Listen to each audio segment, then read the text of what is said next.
You are Locked On Bears, your daily Chicago Bears podcast. Part of the Locked On Podcast Network, your team every day.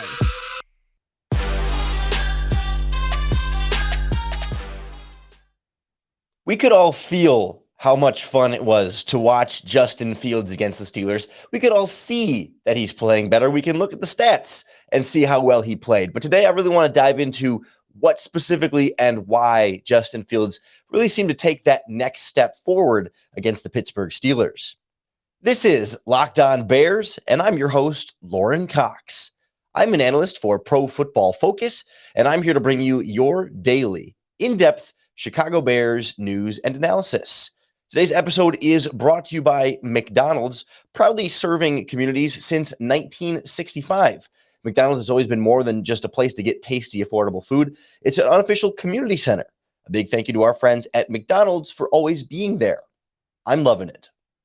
On the show today, we will go through what we saw from Fields and this Bears offense in particular as to what was so impressive and what really stood steps forward for this rookie quarterback in terms of how he attacked downfield more, attacked the middle of the field, had the tight ends more involved in the offense, made off-balance, difficult throws on the move, getting into a rhythm, especially then in that second half, and then showing better pocket presence, using his legs even more efficiently, knowing when he can and can't run, and just giving you this certain feeling about the quarterback, that confidence of like feeling like there's always a chance and that this guy can always give you that possibility of pulling something out absolutely when you need it the most. I want to thank you for making Locked On Bears your first listen each and every day here on the Locked On Podcast Network. That's why we're your team every single day.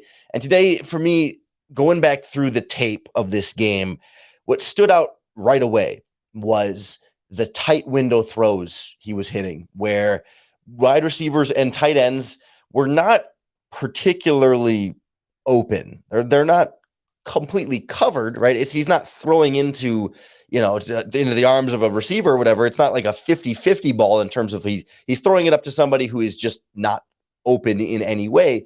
But those plays where they're just barely open, where you don't think many quarterbacks can hit windows that tight. The kind of throws that you wouldn't expect Mitch Trubisky, Nick Foles, right? I mean, you go back through Bears quarterbacks. I mean, maybe Jay Cutler, when he steps into it and fires an absolute rocket, he hits some tight window throws just because of great velocity. But I think with Fields too, it's timing and ball placement as well that are just, we're so accurate and pinpoint. Not that it's 100% perfect, but they were catches, they were completions, they were everything you wanted to see from your rookie quarterback. And in particular, Cole Kmet seemed to be the beneficiary of those quite a bit. I mean, he had a career high in terms of receiving yards. I want to say it was 87 yards on 6 catches. He was their leading receiver.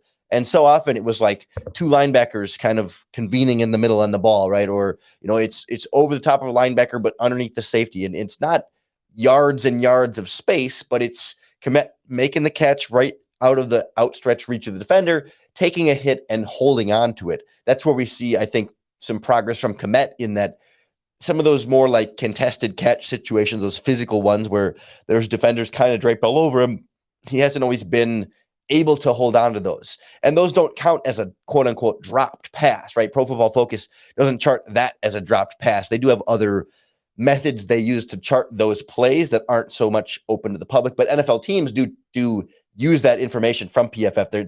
There's different types of pass breakups. A pass defense, they also have something called hit by defender, where the hit jars the ball loose, but it's not a pure drop. A drop is just when someone is open and no one keeps them from catching the ball other than it going through their hands. And Kmet had a number of those like hit by defender incomplete passes where he's not getting downgraded for not being able to catch the ball because it's a tough catch, but those sort of add up over time where you want your big tight end to be reliable in those spaces. And so it's good to see him progress in that way. But more importantly, Fields having the confidence to step up and hit those throws and not put the ball in harm's way, but just make tough throws. And of course, this is a one-game sample size right now. It was a great one-game sample size, but there are still going to be ups and downs from here. He's not always going to play exactly this great, and he's going to have moments where he looks worse and maybe moments where he looks better. But we're talking about 17 completions on 29 pass attempts for 291 yards, a touchdown and an interception, and so much more downfield passing. But the reason why the middle of the field stuff stands out a little bit is because of all the ways we talk about wanting to make the game and the passing game in particular easier on your rookie quarterback. The things that they talked about doing with Mitch Trubisky and now with Justin Fields early on, the idea of half field reads and cutting the field in half. And, when you do a rollout to the right or the left, your quarterback is only now looking to that half of the field. And so it's a little bit more easy to know where the coverage is going to be, because that tends to be where it's more visually different between, a cover 2 and a cover 4, or a cover 3 and a cover 6, because it's the sort of the sideline dynamics between the cornerback and the safety tends to look more different than, at every zone linebackers are hovering over the middle of the field. It's just a matter of how many and exactly where they are. Whereas sometimes the cornerback goes deep on the outside, right? It becomes easier when you only have to read half of the field as opposed to reading all of the field. And particularly the middle of the field can be where it's messy. And so that tends to take more time for quarterbacks to be more confident in hitting. And now, 8 weeks into the season for Justin Fields, and not even having started from week 1, he's getting to that point where he's a lot more comfortable in that area. Because it's not as though he's got great separation from either of his tight ends. He hit Jimmy Graham and some of those as well. They're not pulling away from people and being super dynamic athletes where they are with their skill sets right now, like George Kittle has done, or Travis Kelce, or some of those guys, some of those more of like big freak tight ends that have like almost those wide receiver bodies, but they're creating enough space and they're holding on to it when Fields gets the ball there. And it's been so important to the growth and development of this offense that when I look over this game, Cole Kmet, of all of his catches, he only had one short of 10 yards downfield. The other 5 were all 10 plus, and 2 of them were 20 plus yards downfield, right? It's that up the middle vertical threat, because then it helps create more space on the outside for your wide receivers. It creates more space underneath for the checkdowns below, and it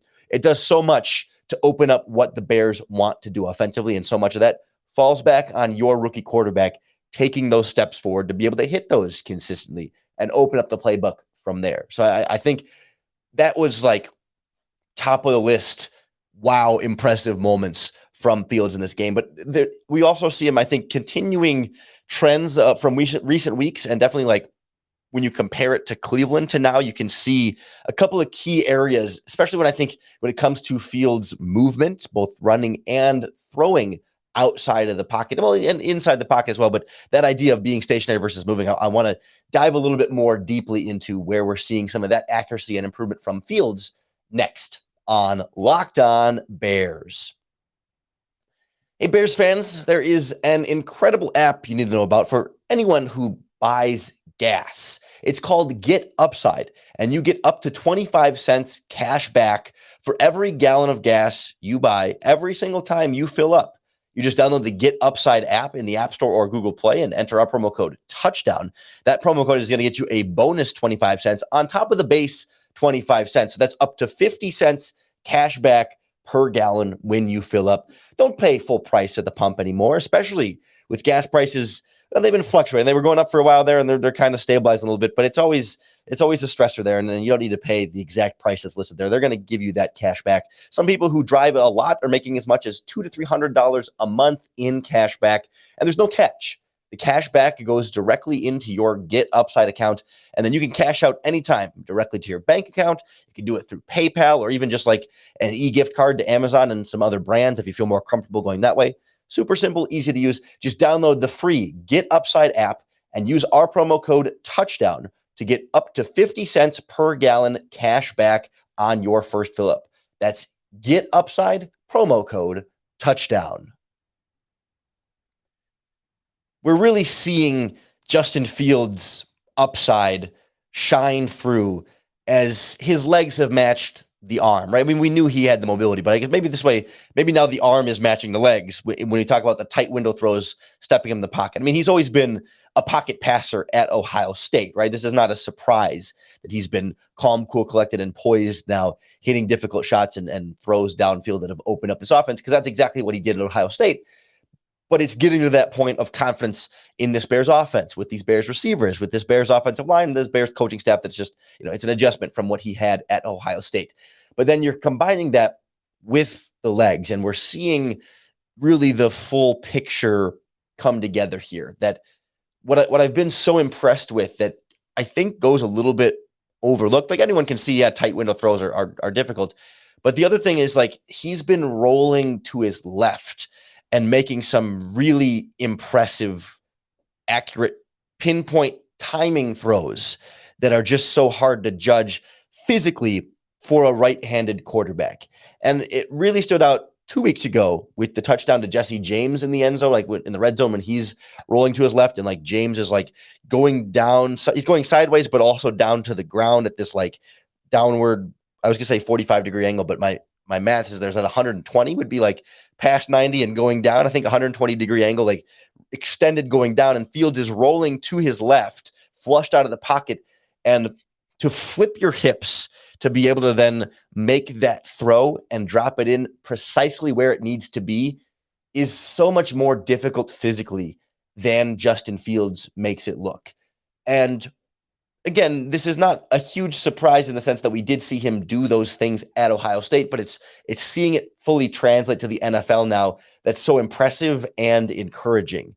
That it's one of those things that it's so difficult, and he makes it look so easy because, if you just think about it physically, if you never play, I never played quarterback at any significant level, but if you just, if you're a right-handed thrower, right? Your hips are typically facing sort of right, and you want your shoulders to kind of be from left. Your left shoulder is going to be your front shoulder when you're throwing as a right-handed quarterback, right? If you sort of think about it physically, and generally speaking, you want your shoulders and your hips aligned to be pointing toward your target, right? From your right shoulder, from the back to the front to your left shoulder is pointing toward where you're trying to throw the ball.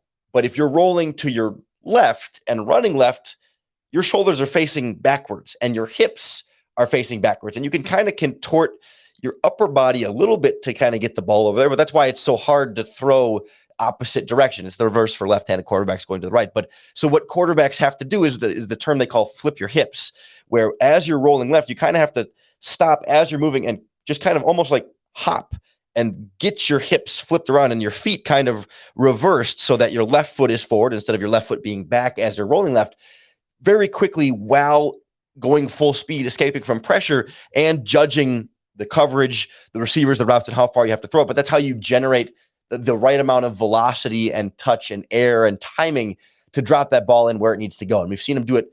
It was 2 or 3 of them last week and 2 or 3 of them against the Steelers. Some of them are in the middle of the field, but it's where it's like, so it's not only is he rolling left and he's not just hitting someone over the middle of the field who's open, right? Yeah, you can roll left. And if you got a tight end on a little drag route for a yard downfield, easy enough. But it's that like 15 plus range.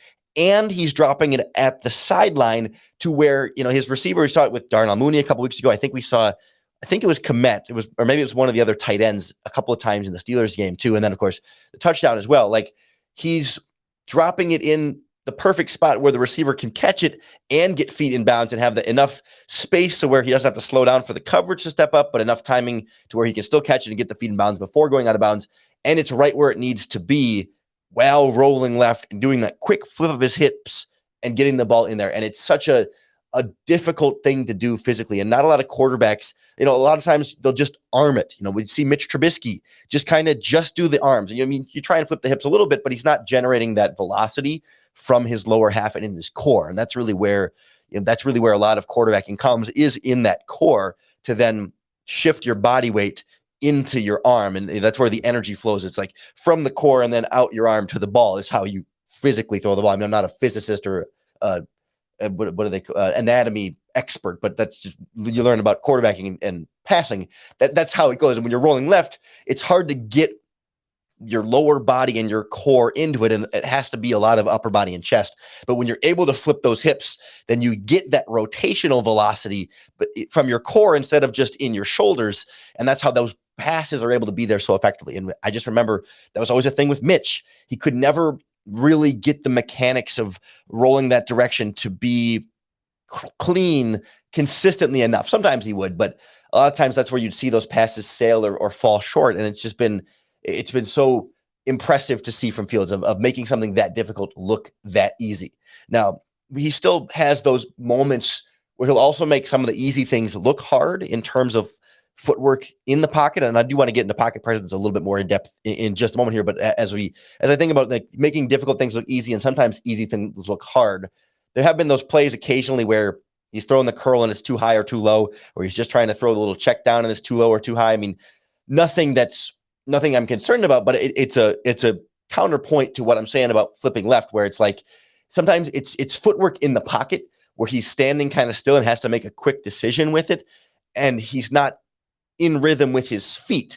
And there's this interesting sort of almost like backwards way of thinking about in terms of things that are easy versus difficult, that for some reason when you're rolling to your left or right, you're sort of forced to be in a rhythm with your strides because you're running, right? It's almost more naturally like, that you have to generate the power from your back foot to your front foot while you're running. And so you kind of know that you can't just throw off, like while you're running, you can't just throw off the front foot because it's just going to feel physically awkward because you're already full stride. But when you're standing in the pocket and you're not in a stride, you're kind of setting your own rhythm. You're dancing in a pocket a little bit, but you don't want to like dance around too much.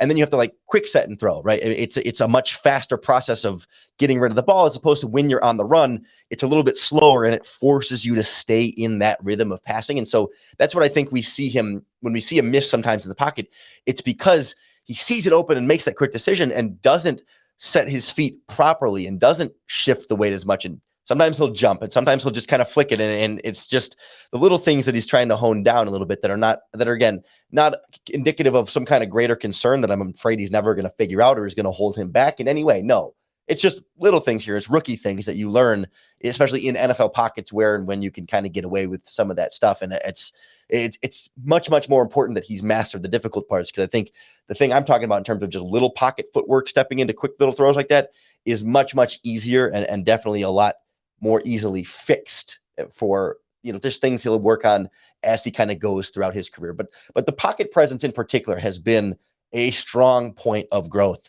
for this quarterback. And we'll look a little bit more specifically at where we're seeing it and how that has helped the offensive line look better and the offense as a whole operate that much more effectively next on Locked On Bears.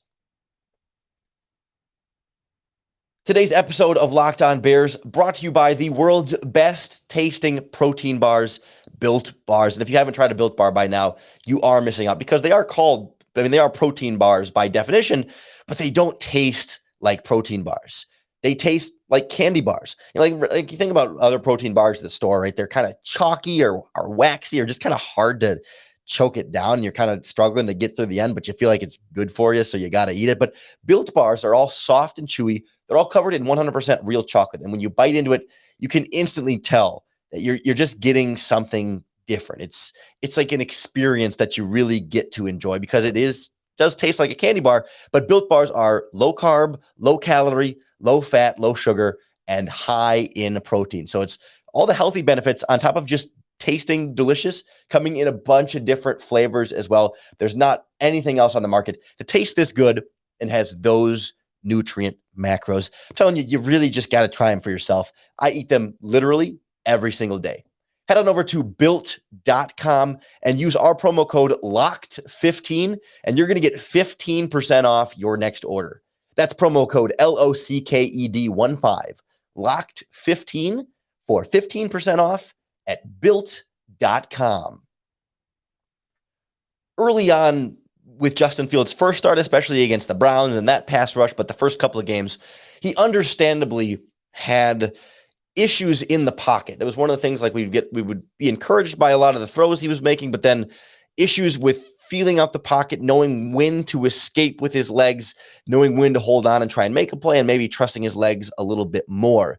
And that was such a different change that we saw against the Steelers in him, that might be where I've seen the most like obvious growth from like something that was objectively an issue and a struggle in his first game to now.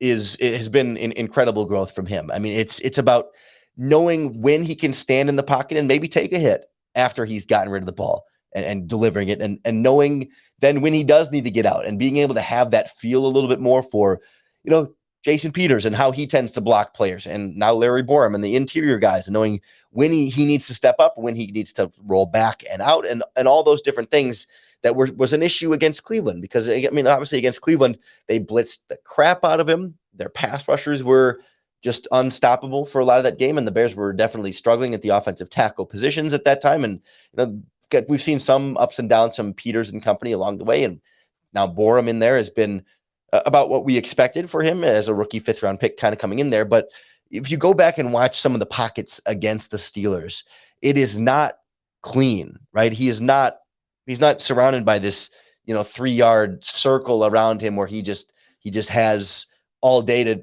just, dissect defenses. The offensive line did a better job of giving him more of those, but some of the more impressive throws he made, he's still able to step into his throw, but it's like you'll see like the feet of the left tackle or the right tackle. I'm not trying to pick on either one individually, but like the feet of an offensive lineman are like at Justin's feet as he's stepping into the throw. And like where if he waits another half second, full second, the lineman might bump into him or he might get tripped up or it might be a problem there. But just having that sense of knowing like he knows that if he's watching a route and if he gets rid of it now, he's going to have the time, but then also knows if he doesn't hit this window in this moment, that he is going to have to get out of the pocket.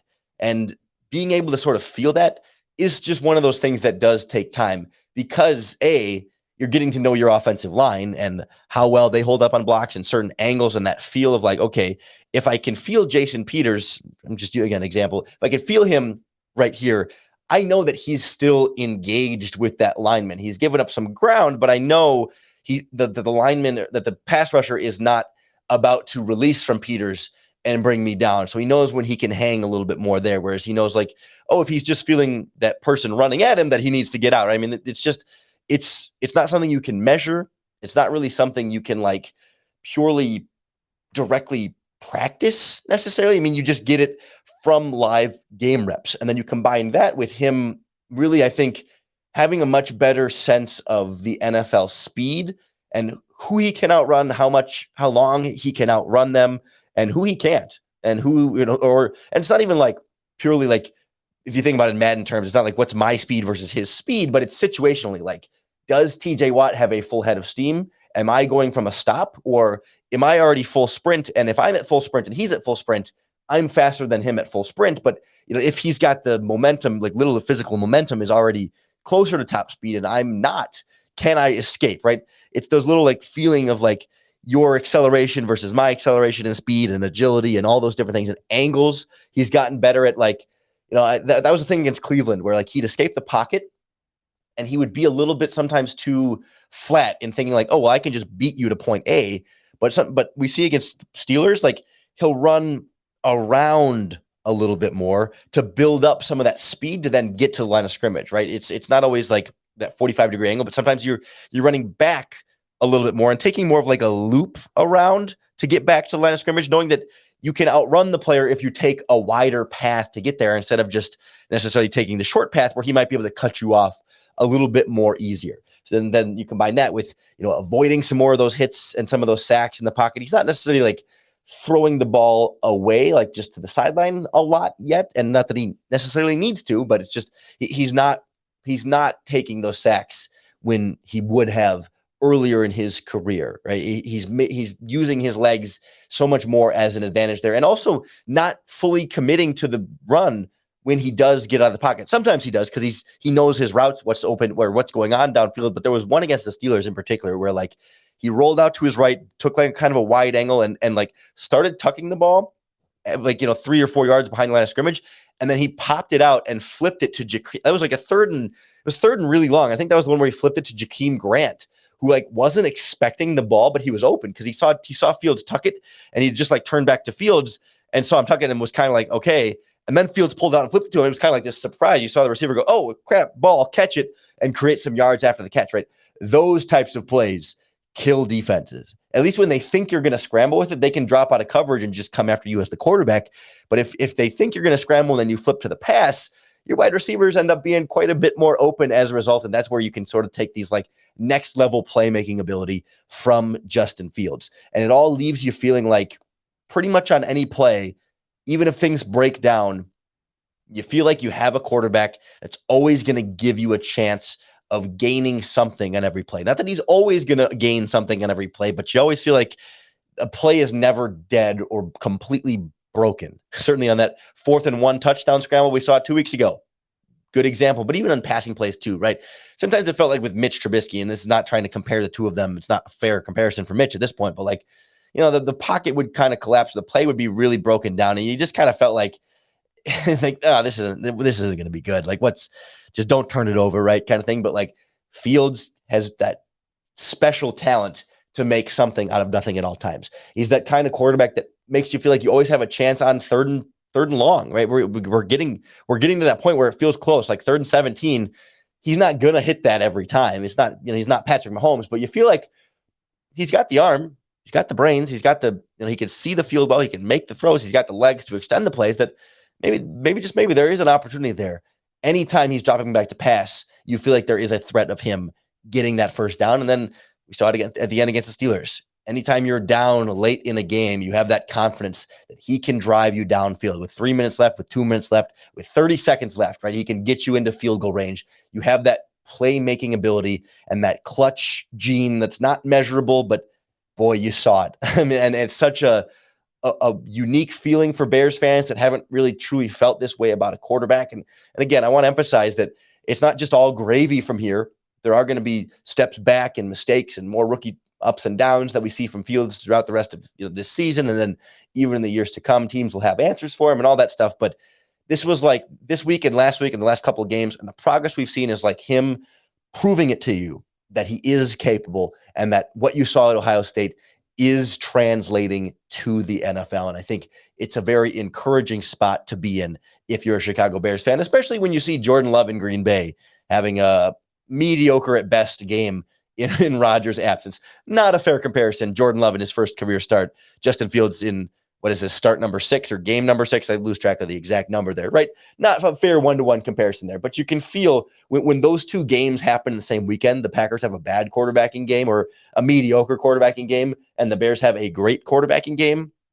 Maybe, just maybe, that's a sign of a more long-term future after Aaron Rodgers. It's going to be really fun to watch. You can be sure we'll be breaking down Justin Fields in depth each and every game he plays right here in the Locked On Bears podcast. So make sure you're subscribed wherever you listen to podcasts. We're free and available on all platforms, plus the Locked On Bears YouTube channel, getting all the video content out there as well. Just hope you'll keep up with all of our daily in-depth Chicago Bears news and analysis. We'll appreciate all of you that make Locked On Bears your first listen each and every day here on the Locked On Podcast Network. We are here for you every single day. If you're looking for your second listen today, how about Locked On Bets, our gambling podcast with our sharps breaking down all the best picks for you. They got locks of the day, upset alerts, and so much more. And your boy Q is such a great host of that. He's such a professional with it. He's just really, really good at hosting that with Lee Sharp. So make sure you go check on Locked On Bets after this if you want to get some great gambling advice and win some money as well. Come back tomorrow as we start preparing for the bye week, looking back over the season as a whole and seeing what the next half of this year is going to bring as we try and figure out the direction of this team. But we know it looks bright with Justin Fields, and I think that's as good a reason as any to bear down.